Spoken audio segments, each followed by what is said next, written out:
દક્ષિણ ગુજરાતની જીવાદોરી સમાન અને સુરતના આસ્થા સાથે જોડાયેલી સૂર્યપુત્રી માં તાપીનો આજે પ્રાગટ્ય દિવસ ભક્તિભાવ સાથે ઉજવાઈ રહ્યો છે। વિવિધ ઓવરા પર પૂજા અર્ચના, આરતી અને 1100 મીટર લાંબી ચુંદડી અર્પણ જેવા ધાર્મિક કાર્યક્રમ પણ યોજાઈ રહ્યા છે। આજે અષાઢ સુદ સાતમના પવિત્ર દિવસે મધ્યપ્રદેશના મુલતાઈ ખાતે સાતપુડા પર્વતમાળામાંથી માં તાપીનું પ્રાગટ્ય થઈ હોવાનું પૌરાણિક માનવામાં આવે છે।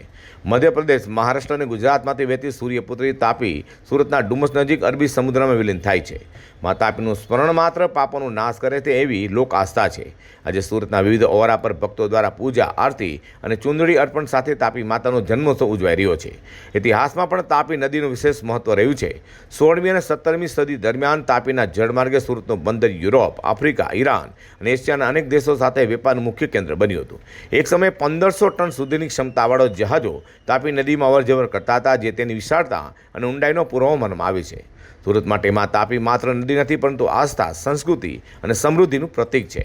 આજે ભક્તિ અને શ્રદ્ધા સાથે માં તાપીને 1100 મીટર લાંબી ચુંદડી અર્પણ કરીને પ્રાગટ્ય દિવસની ભવ્ય ઉજવણી કરવામાં આવી રહી છે। સૂર્યનારાયણ ભગવાન આદિત્ય છે, એટલે તાપી મૈયાનો જન્મ નહીં પણ તાપી મૈયાનું અવતરણ થયું એ આપણે સદભાગી કે એના કિનારે આપણને જીવન મળ્યું। તાપી મૈયાની આજે સાલગીરી દર વર્ષે ઉજવાતી થાય અને અનેક ગણો સમાજ આવીને માના દર્શન કરી માની સ્વચ્છતા ઉપર ખ્યાલ રાખે।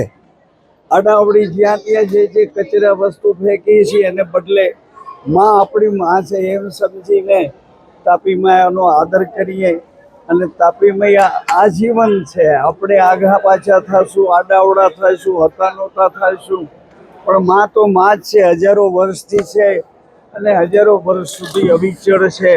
માની આ પૂજાથી મારું મન હૃદયપૂર્વક હું આનંદિત થઈને આપ સૌને પણ યાદી કરું છું કે માનો પ્રચાર થાય, માની સ્વચ્છતા સચવાય, આ બાળકોને પણ મા પ્રત્યે ભાવ થાય, આવી હું હૃદયથી લાગણી અનુભવું છું। હું રામમઠી આશ્રમથી મુરદાસ કરીને સાધુ આપ સૌની સેવામાં હાજર।